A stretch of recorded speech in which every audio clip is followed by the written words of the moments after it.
thing rolling here, people. Oh, well, see you, buddy. Ready? Hey, how are you? Well, you guys still got your ties on. You're trying to impress us. Or depress us, one of the other. Yeah. I obeyed Tom. Tom said no ties. That's right. I didn't catch that. I didn't even need to see that. I announced it last week during the meeting, and he sent it out, and then he sent it out again yesterday. Probably late, but that's okay. Yep. Okay, let's get this machine moving. Rhonda, is there any additions to the agenda? No, Mr. Chairman, no additions to the agenda. Not even nothing at all? Nada. County Council, can you read the items into the record for our closed session? Yes, Chairman and members of the board, it should be noted that there's 3 items for closed session today. However, item 2A and 2B both deal with labor negotiations, will be moved to a different date. And the only item for closed session for your board's consideration today is a conference with your real property negotiator. In this case, it's your county administrative officer. And under negotiations is instructions regarding price and terms of property located at APN 0529-200-010, and the address is also listed on the agenda. Thank you. Any public comment? Anybody want to run up? I'm waiting. What the heck? Nobody's out there. Okay. Let's go to closed session and see what we got to do here. Sarah and I, anniversary. Oh, Yeah. how many years? 6 years. Nope.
Are we ready?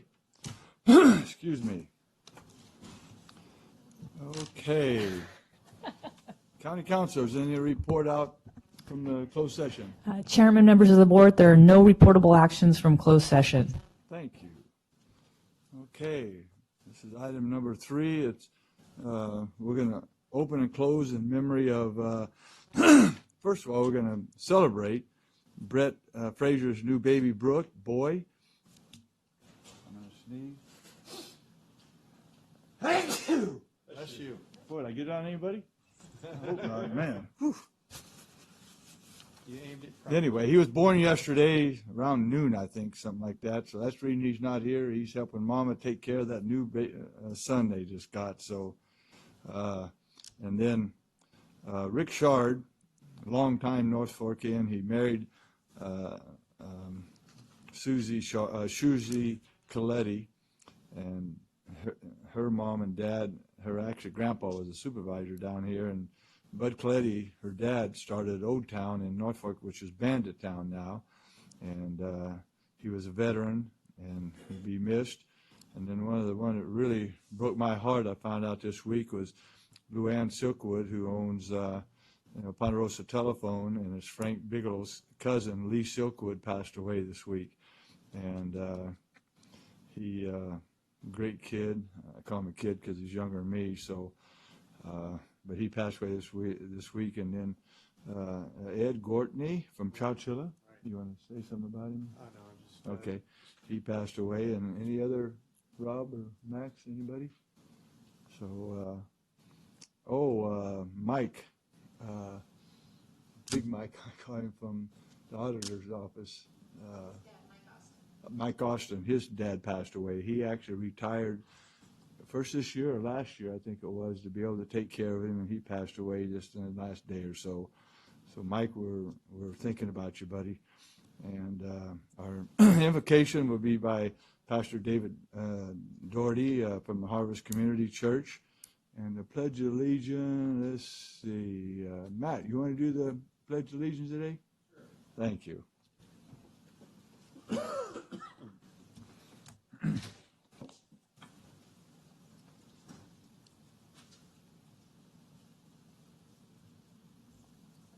Good morning. It's good to be here this morning. Let's all bow our heads for a little prayer. Is it turned on? I don't know. No, now it is. Okay. It's good to be here this morning. Let's pray. In the name of the Father, the Son, and the Holy Spirit. Amen. Father, I pray for the leaders. Bless them and their families, their health. Give them wisdom, Lord God. A lot of decisions they have to make. Lord, solve the growth problem here in Madera. Give them a vision. All these related issues like water and traffic and jobs and housing. Lord, give them a vision, Lord God. Give them wisdom. Building codes, Lord God, for churches. Lord, give them wisdom. And I ask these things in Jesus' name, amen. Thank you. Flag salute, ready, begin. I pledge allegiance to the flag of the United States of America and to the republic for which it stands, one nation, under God, indivisible, with liberty and justice for all. Thank you, David and Matt, very much. Man. Well, folks, this is our 125th birthday for Madera County, anniversary. I call it a birthday. We've been moving, getting bigger and better, and the best county in the state of California as far as I'm concerned. So we're honoring the past, embracing the present, and looking ahead to the future. October of 1939, cotton laborers all across the San Joaquin Valley went on strike to protest low pay and poor working conditions. Laborers gathered in the courthouse park in downtown Madera, and a total of 13 leaders of labor organizations were arrested and indicted on charges of conspiracy to violate the anti-picketing ordinance and conspiring to disturb the peace. 100 union members picketed the Madera County Jail in protest of the arrest. Boys in jail for nothing. Sometimes that happens, I tell you. But we had a great gathering last week at the park with our annual employees luncheon. I know we served over 500. Do you know how many, about 600 or? No, it was close to 500. We ordered 533 burgers, so. And we almost used them all up, so it was a great day and a great day with our employees. It's just, I can't believe how great it is, and I can't thank everybody how many great employees we have in Madera County. It's such a pleasure to have the staff that we have now compared to what it used to be when I got elected 12 years ago. It's like night and day as far as I'm concerned. And Max and I have been here, the longest Max has been here 14 years, and he's seen it too, I think, the improvement we've had, and it comes from our leadership, from our staff, and all the way down, and we're only as good as the people under us. So thank you, employees from Madera County. Mr. Chairman, I was just going to. I'm sorry. I go ahead, Mr. Porter. I was just going to mention that in regards to the history thing, that strike back in 1939, anybody that wants more information, Bill Coate wrote a really interesting article about it, and he reappears in the Madera Tribune every now and then. I'm sure you could Google it and read it, but he talks about how it got there beforehand, the actual strike, and then how the strike was settled, so to speak. So again, pretty interesting reading, and I encourage everybody to look that up to get more background. Thank you. Great point. Dang it. You know, it rained all the way coming down this morning. Probably got a half-inch rain up there, and now I'm all kind of choked up. Maybe the rain's getting pollen and stuff, dust moving around. I don't know what it is. One of the announcements I want to make before we do the public comment is that this Saturday is our next intergovernmental coalition meeting of the cities of Chowchilla and the city of Madera, and it's going to be October 6th from 9 a.m. to 1 p.m., and it's at the Madera Golf Course, and we're going to discuss achievements made through the collaboration in 2018, and then discuss some of the topics that we need to continue to work together for the good of the whole county. And, you know, we've never done that before, and it's like our on-the-road board meetings. We're trying to get out to the public what we do and how we do it and what we can do it to make it better for you to live here in Madera County. So I hope you'll be able to make it, Rob. As of yesterday, as far as an RSVP, I think I was the only one who had responded that I was attending. Oh, really? Yeah. Oh, okay. So are you guys going to attend? We're going to be there. Okay, that's great. Thank you. We'll be there. Only one that might not be able to make it is because of his baby is Brett, but the rest of us will be there. Thank you, Rob. Tomorrow, our LAFCO, every county has one, and they have an annual state conference. And this year, Madera County and Mariposa County is hosting it up at Tenaya Lodge, and it starts tomorrow morning at 7:30 and goes through Friday till 11:30. And we're going to have some tours up there and stuff, so I'm looking forward to that. And then I don't know how many of you in here have heard about the closing of the Bass Lake Courthouse, but we got till November to write letters to the courts, and we can get that for you somehow. It's madera.comment@madera.courts.gov.cal.gov, and we need to write all the letters we can to see if we can keep it open. Might not make it, but then the National Night Out tonight is up at the Oakhurst, and the Highway Patrol, the Sheriff, State Park, Sear Ambulance, everything, CAL FIRE, everybody will be there tonight at the Bond Shopping Center. So, and then this last week we cut in Madera County, in September, that new Blue Ridge company that we hired with the grant that we got to cut our trees along our roads and stuff, our public roads. They cut 277 of those most dangerous trees down in September. So now then, item number 4, please. Rhonda? Public comment. The first 15 minutes of each regular session is set aside for members of the public to comment on any item within the jurisdiction of the board but not appearing on the agenda. Items presented under public comment may not be discussed or acted upon by the board at this time. For items appearing on the agenda, the public is invited to comment at the time the item is called for consideration by the board. Any person addressing the board under public comment will be limited to a 3-minute presentation to ensure that all interested parties have an opportunity to speak. Any handouts to the board must be submitted to the chief clerk of the board for distribution to the supervisors. Anyone addressing the board is asked to print their name clearly on the speaker sheet at the podium. Also, all persons addressing the board may state their name and county of residence for the record. Mr. Bill, you want to get up and say something?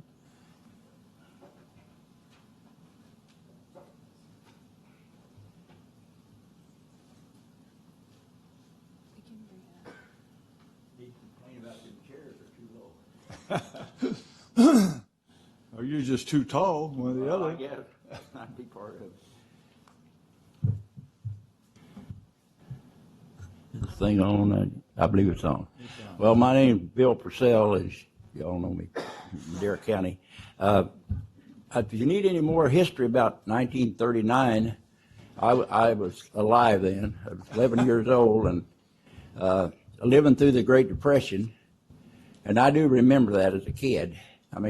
Nobody in our family had no money. We didn't even have a car to drive. We had to walk or ride a horse or drive a team and wagon wherever we went. So that was, but the one thing I do remember, I never went hungry. My folks always raised a big garden, and my dad raised pigs and butcher and whatever. We had plenty to eat, but other than that. That was all you had. That's all we had. But anyway, with what I'm here about today, I live out on Avenue 17. And there's been people killed there at that corner of 17 and 27. I remember when I first moved out there, somebody ran that stop sign and got killed. And I seen another wreck there about a month ago. Car comes south, turned in front of I guess a high-speed rail truck, because that's about the only thing people are down there where they're working on that overpass, but they've been on it over a year, and it looks like they're going to be on it another 2 or 3 years. And what I'm seeing, that's neither here nor there. But anyway, what I'm saying about the other day, I got up early one morning. We have a Thursday morning prayer meeting that I go to, and it was before daylight, and between 17 and Ellis, which is maybe not even half a mile, I met 15 cars going out that early in the morning. And I'm assuming people going up there to get on 17 to go to work. But I'm just thinking, we know it's starting to rain. When the fog moves in, I've got 3 family members that's going to be living out there, and part of them ride motorcycles. So they're going to come up there at 17 and 27 in the fog, and you know people don't slow down in the fog. They're supposed to, and turn their headlights on and all that, but a lot of people forget it or whatever. Yeah. But I've complained about it before, but I guess they're waiting for other people to get killed, and I hope it's none of your relatives or none of mine, but there's going to be somebody killed there. If they don't get some stop signs there. Right. And I've complained about it before, but I don't know who to complain to. I've complained to you guys, but apparently.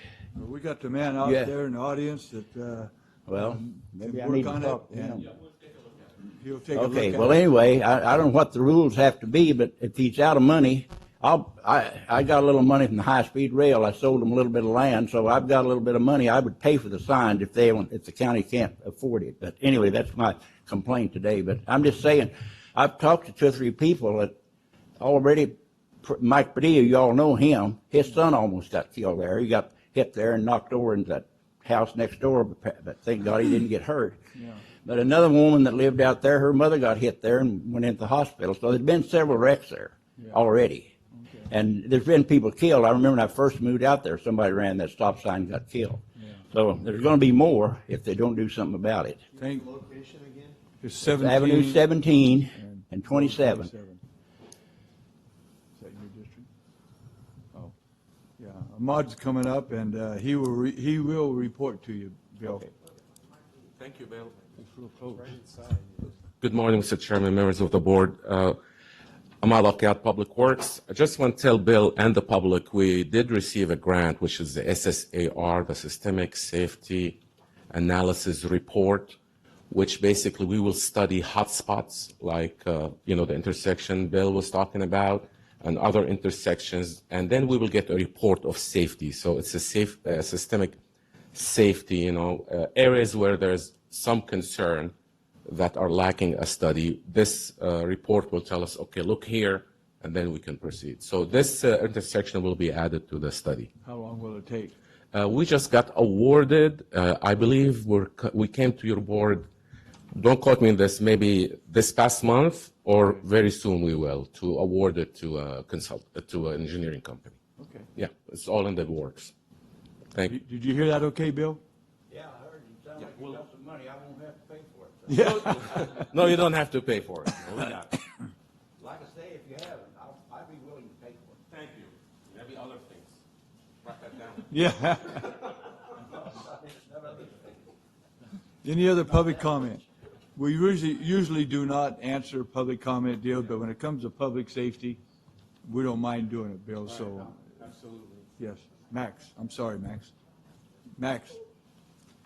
I've had some complaints from some of my constituents concerning, and I don't know if we can do anything about it, but I'd like to make it public, where some of these almond trees, these farmers are planting up to the end of their property. And some of these intersections are getting very dangerous because the people say you almost have to creep up to the stop sign and then move out a little bit further because you can't see either way on the road they want to get onto. I don't know if we can do anything about it. That's private property, and I assume they have a right to plant up to their boundary, but it's getting to where it's very dangerous out there. And maybe you have a comment on that matter, but we can do anything about it. Maybe talk to the Farm Bureau, or maybe they can cooperate with us. And Yeah, Yeah. if they, Take care of that problem. if they plant trees our property line, and that it grows over, the overhang and everything, can we cut those, go down and just whack them all off, half of them? Yes, we can, Supervisor. Thank you for your question, Supervisor Rodriguez. But anything that jeopardizes sight distance and safety, we will address it. We either address it if it's a prescriptive right-of-way that we're not sure where the right-of-way ends. Then we'll talk to the property owners, and we'll make sure that they clear whatever is obstructing any site to make a safe entrance and exit of an intersection. But always creeping up to the stop sign is a good idea, whether there's obstruction or not. So just go slow, stop at the line, and then slow again and move. It's just. But we will definitely, if it's a danger to the public, and if I get those intersections, we'll be happy to look at them. Yeah. Thank you. Thank you. Is it? Supervisor Poitras. Thank you, Mr. Chairman. I'd like to just echo Ahmad's remarks in terms of safety out in the country. I mean, this has been a problem not with the proliferation of almond trees, but it's been a problem since we've had vineyards. It's been a problem since we've had cars and agriculture. It's been decades and decades of traffic issues out in the country. Typically, they're early morning type occurrences, unfortunately, and you'll hear about a car full of farm workers that are heading out, and somebody runs a stop sign, and there's a horrible collision, and there's 3 or 4 people killed, and it's something that occurs just not in Madera County, but all over the valley, because you've got this issue, and again, it's been happening for the last 60, 70, 80 years, and it's and so what I would suggest, not only do we have farmers should be farming within their boundaries, certainly, but also issue safety warnings to people, say the Cal Vans program and others, and to talk about the need to take extra care, extra caution when you're driving on county roads. It's just the nature. You're going to be traveling fast. You're going to have blind intersections, and I think that would be probably at this time the most prudent thing to do is really to advise safe driving habits and to be aware of these potential issues. Yeah, thank you, Rob. Also, when we done that study, Ahmad, about how bad our roads, does they look at things like that? It's got brush and trees and et cetera out in our right of way? Mr. Chairman, yes, the study is basically collecting inventory and condition of the road. Right. And it is also photographic.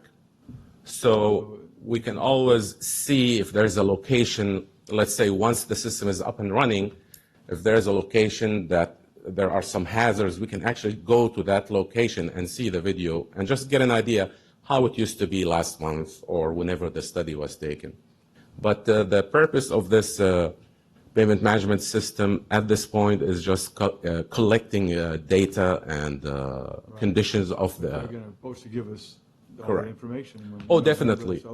So will it identify places it's got Uh, stuff in our right of ways? Our main concern on this one is identifying the condition of the roadways. Right. Well, a condition of our roadway with a tree across it ain't very good. Oh, of course. I mean, if it's something obvious, it's there. But usually these things we would catch either by the public reaching out to us or our crews. And anybody just driving our roads, they can always put a service request. I And know we will earlier come. This spring, when they were putting bees out for the almonds, I went up 17 and a half to look at a container out there, and all the beehives are right on next to the pavement. Yes. All along there. So we got to really watch those when they do that, because that's, well, I couldn't believe it there. And then, are we doing any brushing right now on our roads? We have, yes, we are. On Italian Bar Road by any chance up there? I will check with maintenance and ops, but I believe brushing is ongoing, and it's a crew that moves from Once they finish an area, then they go to another area, and so on and so forth, and spraying If you as could well. get that for me, I'd appreciate it. Yes. And this month, we will bring you an update on the 23rd. What we're trying to do is give you an upgrade on the status of our SB1 funding and also the PMS Good. progress That'd be update. good this month before the election, so. Yes, on the 23rd. Right. Any other public comment? Sorry we drug that on, but it was important. Consent item number 5. Any questions from the board members? Any from the public? I don't see none. What's your pleasure, board? Motion to approve? Second? We got a motion and a second. Roll call, please. Call for the vote. Supervisor Rodriguez? Supervisor Poitras? Yes. Supervisor His name is Rogers. Rogers? Sorry. Yes, that's okay. Supervisor Wheeler? Only known you 30 years, that's all. Supervisor Wheeler? Yes. Vote passes 4-0, one absent.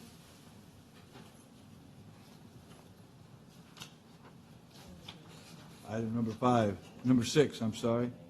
Oh, number 7, please. 7A, Community and Economic Development Department Planning Division.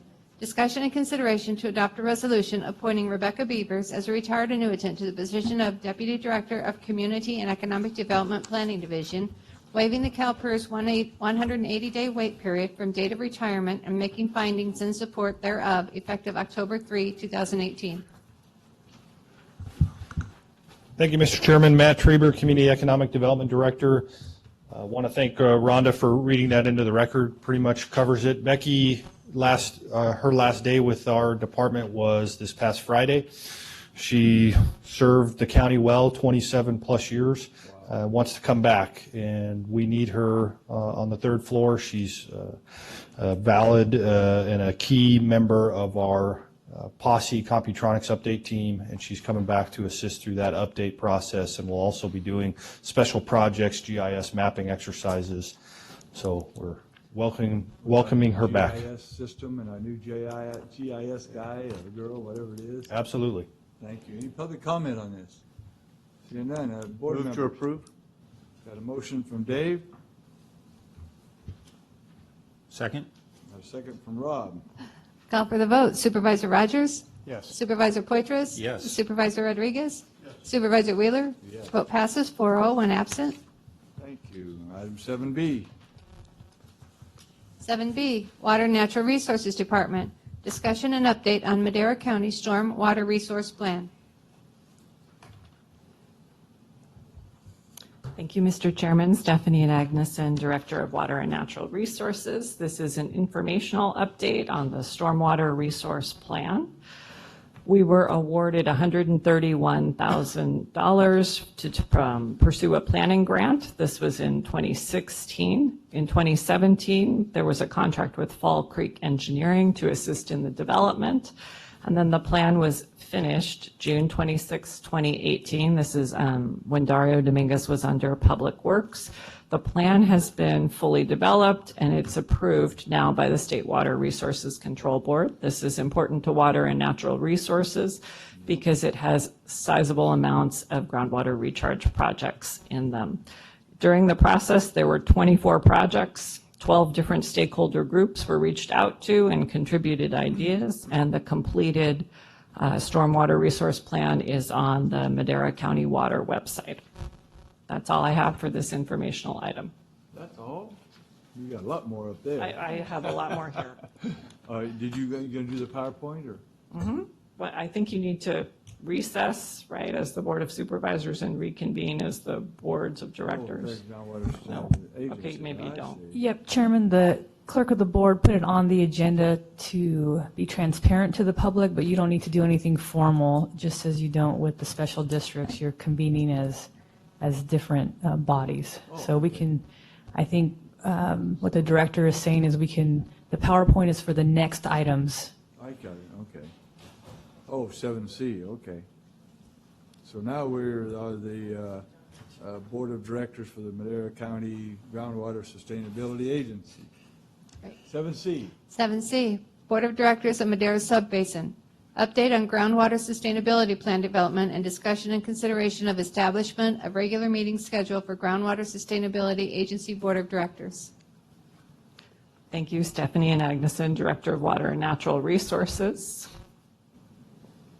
Hold on a second. I'm going to run through some observations about the Sustainable Groundwater Management Plan. I will give you an update on research that we've been doing as a department, and then run you through each of the subbasins and end with some myths and misconceptions as well as recommendations. Okay. Well, the first observation, and I think this is important, is that the regulations from the state put a considerable burden on the counties. Counties are tasked with managing groundwater in areas where they were never formally tasked before. And for some subbasins, like the Madera subbasin, literally these areas are 51%, the majority of the subbasin. Wow. I'd also like to emphasize that farmers were operating well within existing groundwater law when they planted, right? They have overlying rights, the rights to use water under the surface as long as they're not infringing on other rights, and they were well within those rights.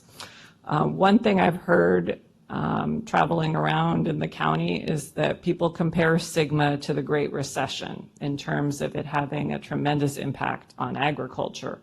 But what I'd like to emphasize is that unlike the recession, we can see this coming, we can plan, we can change, we can adapt. So I think it's different in some key ways.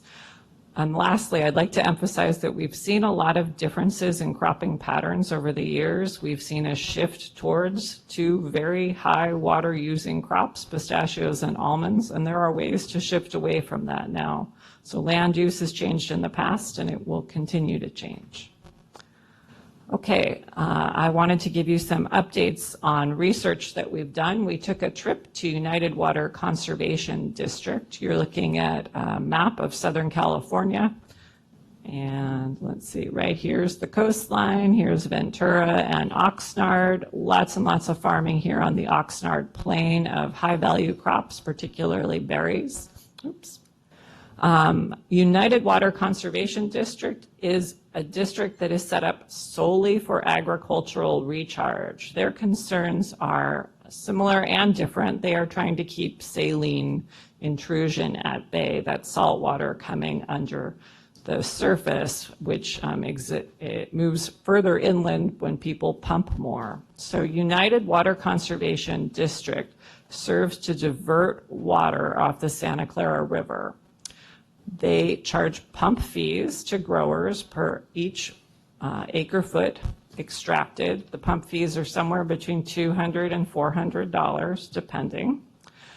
And they have a diversion facility where they do large-scale recharge, and it's kind of right up here. Yeah, so I think there's some interesting parallels to our own situation. It's a large-scale diversion. They exist solely to benefit farmers, and they're charging pump fees. So that's one visit we made with staff and legal counsel and some folks from the MAWA group. How many years have they been charging for pumping fees, you know?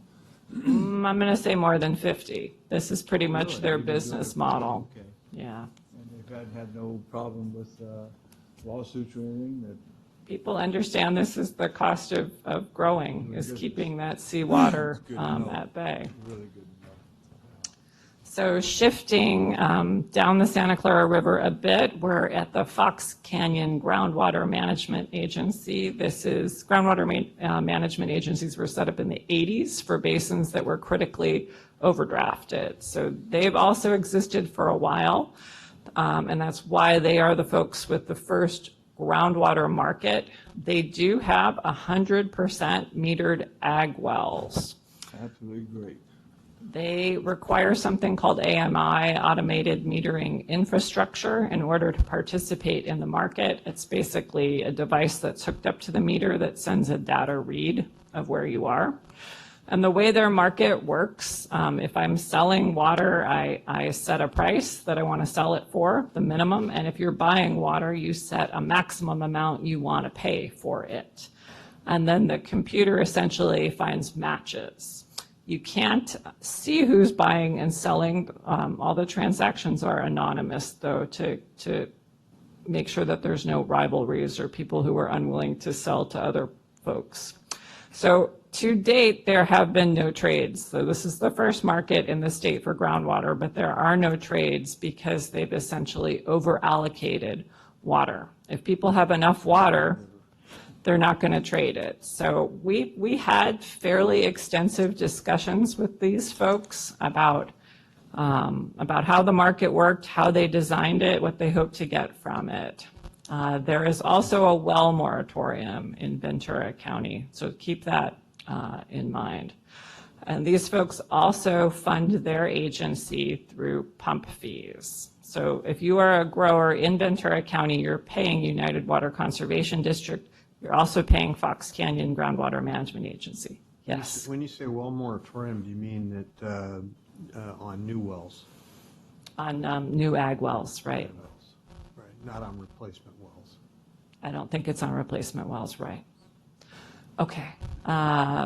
Third trip we did, this was a week and a half ago. We went out to Watsonville and the Pajaro Valley Groundwater Management Agency. So again, these groundwater management agencies were set up in the 80s, so they have more experience with what we're currently going through. They have a program called Recharge Net Metering.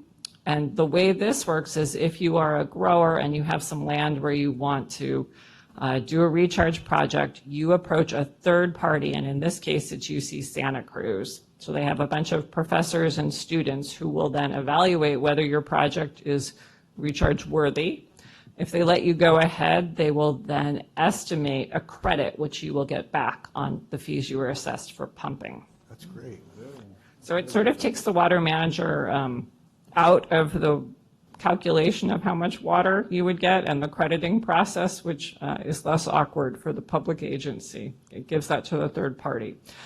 We also visited there because this is the only agency in the state that I know of where they have full-time staff to do the meter reading.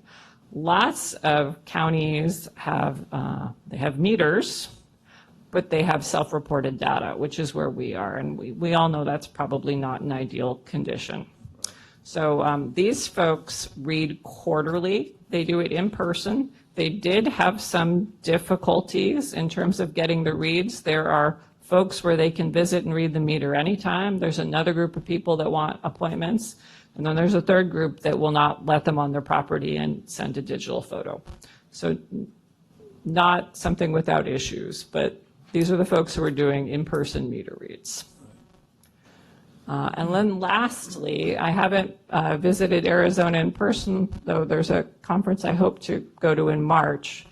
They have something called active management areas. And these are areas that are very similar to what we have under SGMA, where there's goals and objectives. Essentially, an active management area says you have no new irrigated agriculture, and then there are water credits, basically an allocation that you can buy, sell, trade, or roll over for year to year. So that's an overview of kind of the 4 major areas of research we've looked into in terms of parallels to our current situation. We also have a group from Denmark that is coming on the 10th. We're hosting a bunch of county folks and water agency folks here. Denmark has some interesting parallels with the SGMA-like law that they had to comply with. So moving on to the sub-basin update, we're here with the Madera sub-basin. As you know, there are 7 GSAs. Most of us are doing 1 GSP, the Groundwater Sustainability Plan, and then Newstone is doing a separate one, although we would like to bring them back to one plan, just so that we're all clear. Everybody has to use the same data. There's really nothing gained by doing your own plan because we have to agree on your demand and your supply. Currently, there's 1 management area, 1 set of goals and objectives for the entire subbasin. The overdraft for the subbasin is at 160,000 acre feet per year, which is pretty significant. The county is 51% of the subbasin, and the overdraft is estimated at about 100,000 acre feet per year. So we've been soliciting projects and management actions, which I can present in a later slide, from members of the public, from water agencies. We have a big list. We're looking at how much they cost, how much water they bring in, and whether they can be built within the Sigma timeframe. Chowchilla Subbasin is a little bit simpler. There are less GSAs there, and there are GSAs and water agencies that are actively annexing folks. So of the 4 GSAs, Madera County, Merced County, Triangle T, and Chowchilla Water District, Triangle T is actively annexing folks from the white areas. The overdraft is estimated at around 100,000 acre feet, with the county portion being about 60,000 acre feet. Chowchilla Subbasin is considering 2 management areas, and I know Supervisor Rogers, Supervisor Wheeler, you've been at the Chowchilla GSP meeting, so you're probably well briefed on that. The thinking is that, and I'll show you a map, the western portion is where the subsidence is most strong and is pretty much famous throughout the country for being an example of subsidence. And so the idea is if we manage it separately, install more monitoring wells in that area, we'll be able to bring that area back into a state of sustainability faster. So that's the thinking.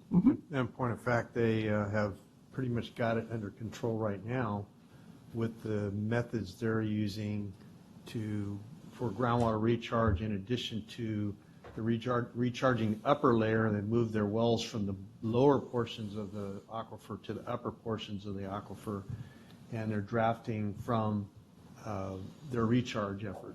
So which is astronomically simple and great. Yes, they've slowed the levels of subsidence significantly down because the San Joaquin River Exchange contractors have sold a ton of water to Triangle T and to folks around there. So, I mean, the way you have to go about this is to bring more water in. Yeah, exactly. I just wanted you to have this graph in mind in your head. There's a similar one on the next slide. So what I'd like to do is just watch the yellow bars as we are stair-stepping downward. This is us, that's the amount of overdraft decreasing over time. And what you see is pretty much a gentle glide path towards sustainability. During that time, there is a planned depletion of storage, if you look at the box on the bottom, of 916,000 acre feet, almost 1 million acre feet total, not per year. There are other options for sustainability, but in order to preserve the economy and to find ways of doing this gradually, this is probably what we're looking at. This is from the Chowchilla Subbasin. This slide shows what you would do if you put off a little bit of the pain longer, right? So this is greater levels of overdraft for a longer period of time. You end up using more than 30% more water. The planned depletion of storage is 1.3 million acre feet per year if you use a model similar to this. So certainly staff is in favor of a gentle glide path towards sustainability.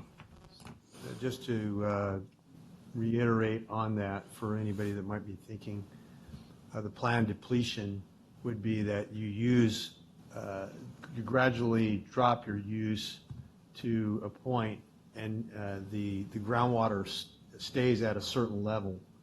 It drops to a certain level and stays there, and that's the plan. And rather than stopping pumping now to keep it at the level. Right. Right. Which would be a drastic move, basically ending agriculture as we know it in the. Keep doing this, what's going to happen anyway?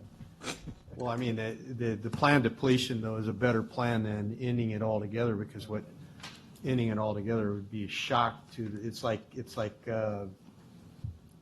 having a blood transfusion, or I don't know what you would describe it, like removing half of your body to stop a cancer or something. Right, and there's no need under the law to move in that direction that quickly. Right. The gentle glide path seems to be a best solution. There is a third subbasin, the Delta Mendota, and I think this diagram gives you an idea of the complexity here. There are 23 GSAs in the Delta Mendota. There are 6 GSPs. That's this layer up here. Those are the GSPs. So sometimes you see one GSA doing their own GSP. In our case, we're over here in the purple. I think we're the second from the right. We are a chapter within the exchange contractors GSP. Madera County is, as well as Merced County. So lots of complexity over in the Delta Mendota, getting 23 agencies to agree on data. So here's a list of projects and management actions that we've solicited from the 3 advisory committees that we have for each subbasin. I'll just briefly review them. These are the ones we're looking at in terms of reviewing costs, amount of water they can bring in, and then feasibility within the 20 years or our lifetimes. So for projects, we have looking for new supplies, harnessing flood flows. We have large recharge basins as well as on-farm, what's called FloodMAR, managed aquifer recharge. We've talked about using wells for recharge. As you know, there's a lot of dry wells as well as injection wells. And then we have larger infrastructure, building Temperance Flat, expanding capacity behind Buchanan Dam, and the capacity of the Madera Canal. So those are big things that you can build. They're all considered projects under SIGMA. They are all, they're good. They may not all get done within the 20 years of SIGMA. Yeah, I agree. So the management actions, we've explored different ways of offering conservation easements. This is offering money to people to take land out of production, to create green belts. We've explored water markets. In fact, in 2 weeks, we're exploring with a group of red top growers a paper game for what it might mean to play a water market, just to get the process to arise organically from growers rather than just us trying to come up with rules on our own. One thing that we hear periodically is creating a well fund for people whose domestic wells have gone dry. There are people who are vulnerable and need water. And when you We had that actually happen last year before at fair meeting, remember? And the farmer next door actually stepped up and took water over to him. They piped it somehow. I don't know how they did it. You remember, Dave? Yeah, yeah, Done that, so. right. Yeah, it happened That's all a over the good- county. Yeah, I like that idea. Thousands of wells go dry. Well, and when you look at how you're going to need to use groundwater in order to transition the economy, there will be more wells that go dry. So having something in mind for those folks is important. Yeah, not everybody can afford a $22,000 hole in the ground. Or 30 to 40 too, Yeah, is could what go I've up, heard yeah, too. yeah. So there may be ways of expanding existing distribution systems, existing water systems too, to hook people up in those areas that are vulnerable. So we have had several meetings for the sub-basin advisory committees. They meet quarterly, so we met in May and August. The Delta Mendota sub-basin advisory committee had to cancel due to a lack of a quorum. But what we've done is bring in experts from the Department of Water Resources, and then they requested the State Water Resource Control Board to speak. Those are the folks who will be enforcing SIGMA if we don't have a plan that is compliant. In general, they were very interested in recharge projects and less interested in restrictions, which is what we would expect.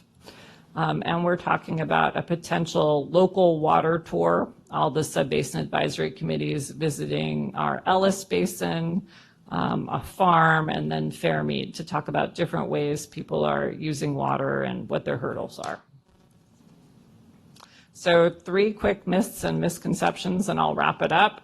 If you hear people say sustainability has to be achieved by 2020, not true. We need a plan in 2020. We need to get there by 2040. So we're thinking gentle glide path is the way to go.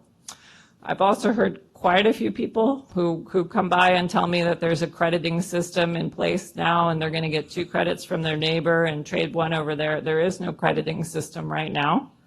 that might exist if there was a water market, but not everybody in the Madera County is interested in a water market. So we would need to develop that system. It doesn't exist right now.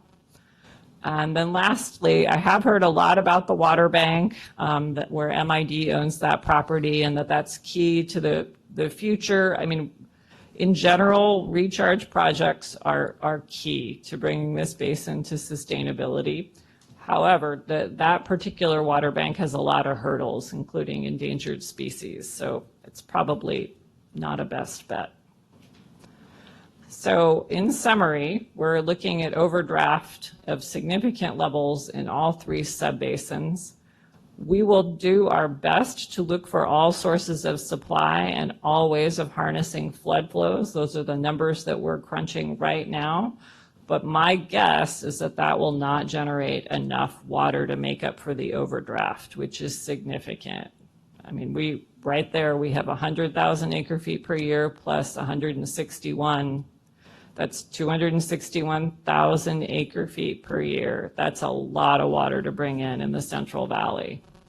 So most likely there will be actions to reduce crop water use. That might mean offering easements for people taking land out of production. That might mean looking to olives for olive oil as a new crop. Water budgets can be used to establish some kind of allotment, but kind of bottom line is the economy needs to be diversified and hopefully away from crops that use so much water, because the truth is we're not going to be able to have as many almonds and pistachios in 20 years as we have right now.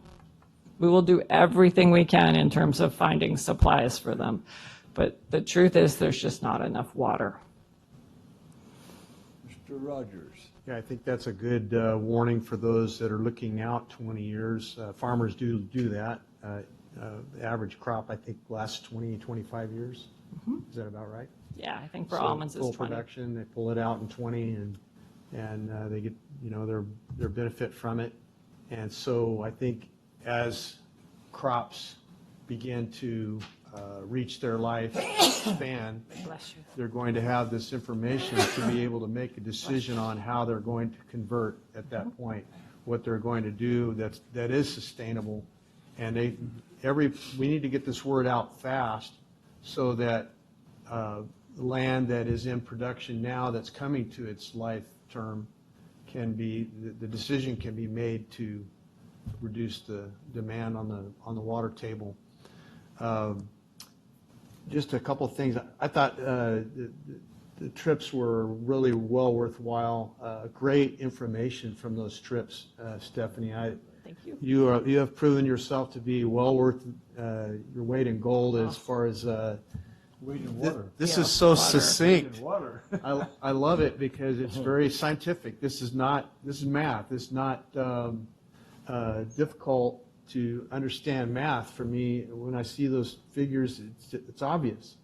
And the solutions that you found through the various agencies, even as far away as Arizona and different places, the rollover was kind of an interesting thing. So if a person fallowed their land for a period of time and then decided, say they fallowed it for 5 years and decided they were going to use their allotment for so many years, or 5 years, their 5-year allotment for so many years, whatever, they could use more water during that period of time. Is that what I'm understanding? Yeah, presumably. I mean, Yeah. you'd have to set up the rules for that Yeah, system. but they'd be using the same amount of water, but it's rolled over at a different time. So that's kind of an interesting thought, where you could fallow a parcel, and then grow something later on and roll your allotment over into that spot. That's pretty cool, because the story I've heard, especially from a great gentleman who I admire deeply as Roger Poitras, told me, Roger said, if I just knew how much water I had every year to grow, I'd be content. I just need to know what I have. It's this uncertainty that creates the problem. So that's a very important component. Are the monitoring efforts focused on ag wells? In the communities In- that in we the study, communities, yeah. yes. Okay, so it's strictly ag, not de minimis users. That's exactly right. And, Okay. and most of that is you're getting more bang for your buck. Right. With ag wells, the de minimis users are typically under 2 acre-feet per year. Right. They're not making that much of a difference. Okay, great. And then, of course, we already have an effort for groundwater sustainability in our project development through land use, a one-to-one water balance. Might consider upping the ante there a little bit. I mean, maybe the requirements on that, I don't know.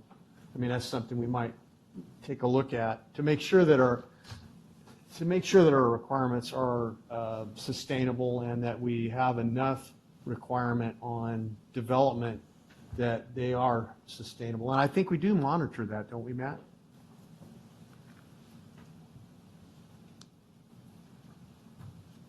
Absolutely, Supervisor Rogers. It's been a key point, working with the Farm Bureau, really honing in on our ordinances and creating that ordinance for a groundwater balance that was done last August Right. has really set the framework and put everybody on a level playing field. Before that, it was a lot of negotiations and working through that, but there's clear rules and restrictions associated with new development projects. They know what the requirements are and what are expected of them when they bring a project forward. So that certainly has benefited the basins, really the county and the land use efforts throughout that. But on those projects that have them, right, the 41 corridor being a key one, yes, those are monitored, they're looked at, and there's clear conditions of approval, mitigation measures, and requirements of those developments moving forward. Right, thank you, sir. Also, one of the things that I have a concern about is the word moratorium. And the reason I have a concern is that's still being litigated in areas. And the concept of moratorium, you take a piece of land that is owned by somebody, a little block of land over here, and they bought that land years ago with the intention of whatever, someday I'll use it.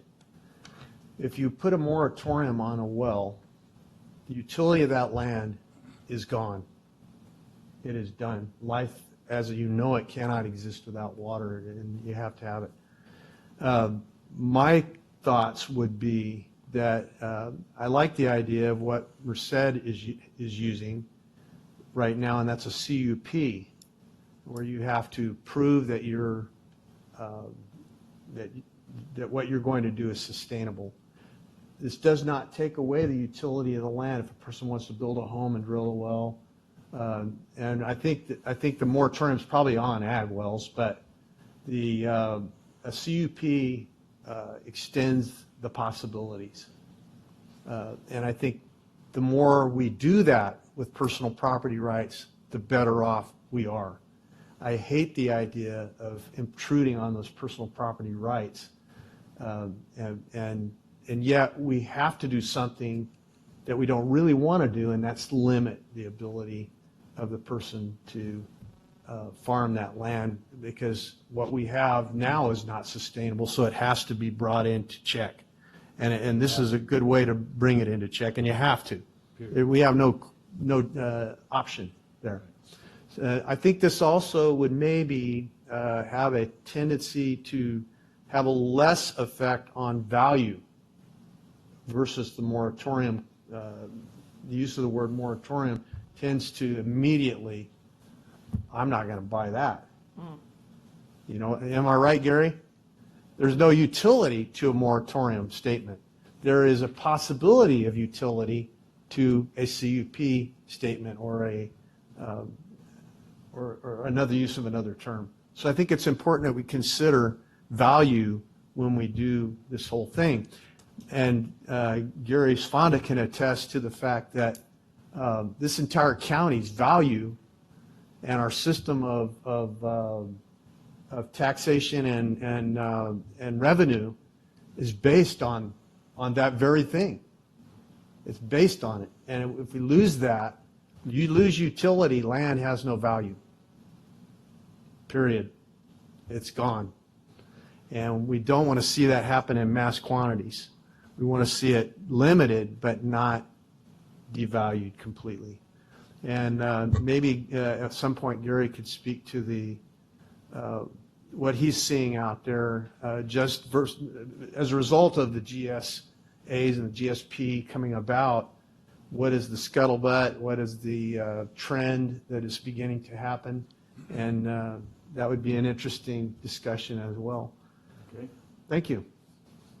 Thank you very much, Stephanie. Do you want to say something before I talk?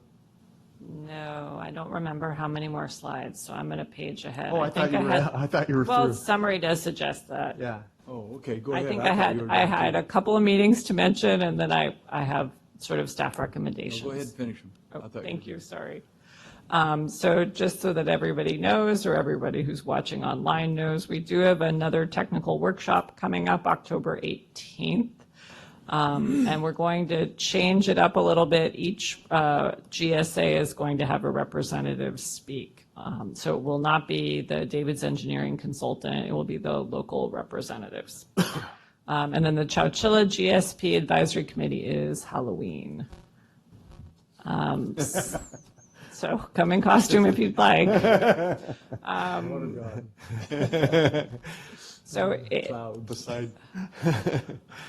So staff recommends that there are now monthly meetings, just so that you're briefed and up to date. These could be a lot briefer than my presentation today. I was kind of taking care of a couple of months worth of information. So the first Tuesday of the month seems like it will work, except the meeting next month is canceled. So this would be starting December 4th. Great idea. Very good. Very good. Are you done? Okay, well, I got a bunch of questions too. I really like that, what they're doing at the two places you visited. You know, they were working with, you said Santa Clara, I think, or some of the colleges? UC Santa Cruz. Yeah, we got two great colleges, Merced and Fresno State, that do water stuff already. I think right now is the time to start a program just like they're both doing in this in Madera County that can be modeled after those two. I mean, we've got to get this water balance. At our RWMG meeting, you were at the other one the other day, and what did those farmers bring up? I'm not going to bring names because they didn't want to have their names mentioned, but one of the things one of them suggested is that it's time for the farmers to step up to the plate, which they haven't done at all. Development stepped up. They've got to do it. They have no choice, but the farmers haven't. He said that, say, just take a 40-acre piece, or it's 106 section land, do anything different, and then each farmer takes a quarter of that or 20% of it and fallows it. Whether it's almonds, take them all out. If it's pistachios, take them out. If it's grapes, take them out. Whatever it might be, to do their fair share. And I thought that was a great idea coming from the farmers. And I told them I would brag about that, but wouldn't mention no names. So they brought it up, right, Stephanie? You were there. did. We did not. And I thought that was a great idea because they know when he's talking about value of land with Gary and everything, it's like we said a year ago, 2 years ago, 3 years ago, and 4 years ago, when there ain't no water, what's that land worth? Nothing. Nada. Nothing. Any way you want to look at it. Can't grow nothing in the desert if there ain't no water. And so we have to do that. So when we're talking about value, we really got to figure out how to do that because there's not a development goes on since I've been on here 12 years that's had not had to have water balance. And that's what Max and I have pushed that the farmers should do part of that too. When they're overdrafting 261,000 acre feet of water and nothing's being done right now, as we sit here and talk, except for trying to get this plan going, I think it's time to start promoting this and coming out every month, Stephanie. I think it's a great idea. The public needs to know what we're doing. And the groundwater, 95% of it is used by the farmers, 5% by the public. So that's not counting water that's from the air and from the mountains and what have you. That's just groundwater. So we've got to do something, and I think I'm just so proud of you, Stephen, what you've done and what you're bringing to us to move this forward. And going to these other places to see what they're doing, and it's working, and they're paying their fair share, and they're not being able to drill wells just because they want to. I forgot where I was driving the other day here in Madera County, and there was another probably, it had to be at least 160 acres, grazing land. They're ripping it up, and guess what they're doing? Putting almonds in it. So we have to put some kind of a deal on that. And I hate moratorium boards too. When I got in, Oakhurst, the previous board, put a moratorium on Oakhurst. They couldn't do nothing because they put a moratorium on any kind of water that usage in Oakhurst. The stupidest thing ever was. Wow. When I got elected, first thing we did is change the moratorium to let's fix it. Don't sit there and put a moratorium on and kill all the growth. It kills everything. It kills your schools. It kills your property taxes. It's everything's dead. I agree. And you can't do that. So you got to come up with a plan, and this is what we can do. And I think that we, as supervisors, our water directors, whatever you want to call us, we have to do that. And the farmers, I mean, I was so happy that day when those guys stepped up and said that. And he just said a quarter. We don't know what that might be. Right. But we've got to have a plan to figure it out. And if you don't have a plan to figure it out, nobody will know what that is. They'll just keep doing it. And 2 or 3 years ago, whatever it was, when Stevie McNeil brought our numbers here, we had 40,000 acres of converted rangeland to almonds and pistachio in the last 4 or 5 years. We can't sustain that. Absolutely cannot. So thank you. We're moving in the right direction now, and you got the support of this board. There's nobody here is going to say no on this because it's our life. Water is it. Thank you. Any public comment on this? Okay, Bill, you can take the microphone down here. We could actually do that. Bring a tea. Okay. Roll her up, buddy. Roll her up. About that water thing, What I water thing? understand that there's also, I've drilled 2 wells out where I live. I drilled one 28 years ago, and it had a problem about 5 or 6 years ago, and drilled another one. And the water table from the 28 years ago to now had dropped from 189 feet to 215, which that's over a foot a year out where I live.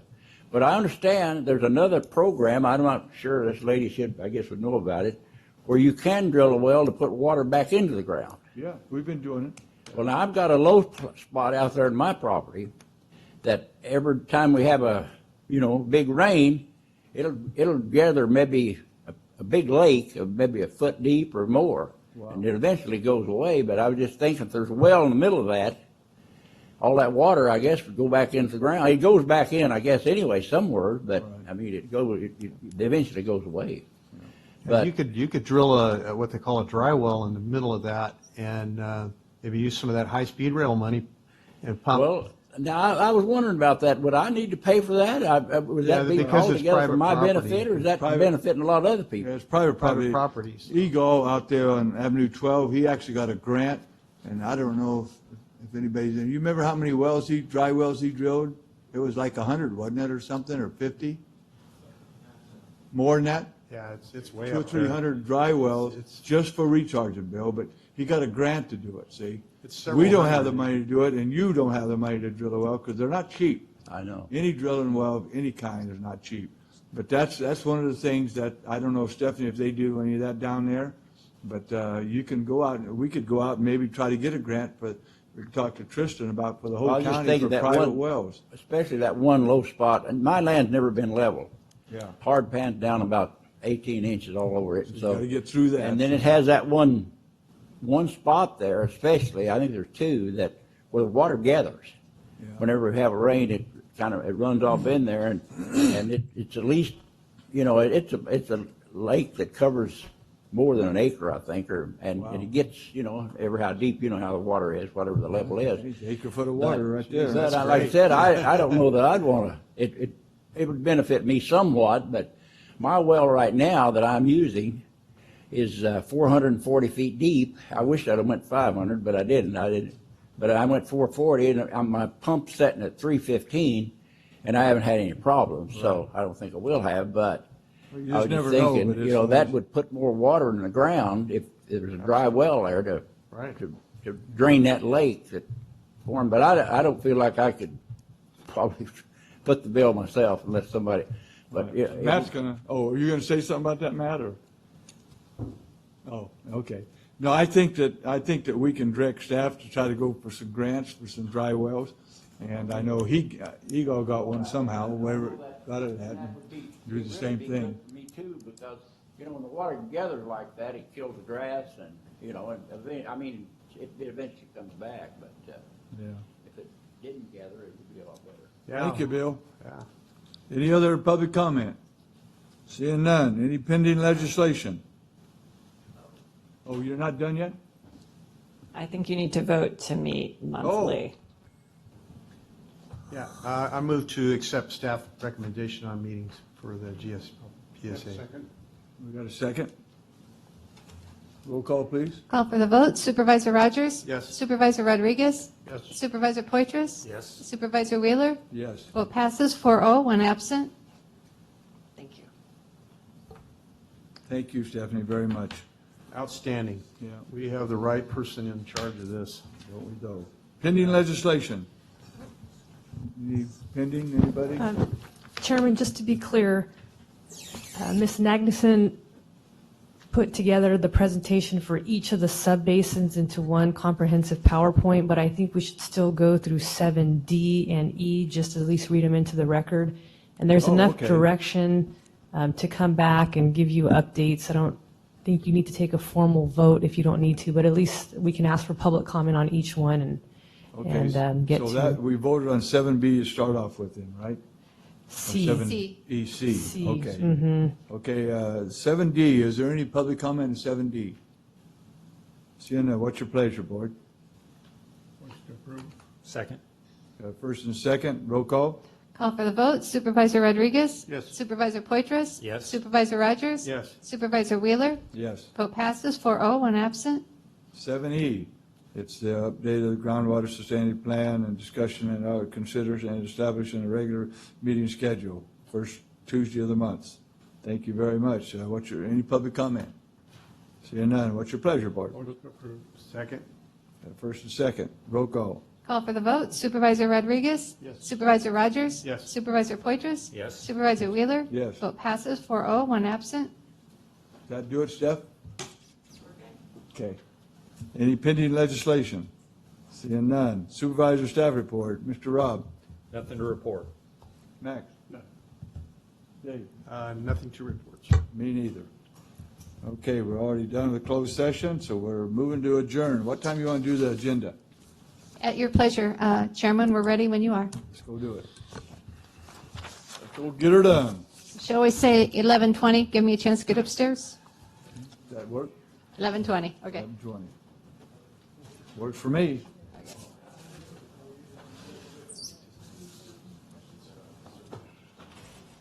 Ahmad. Very good.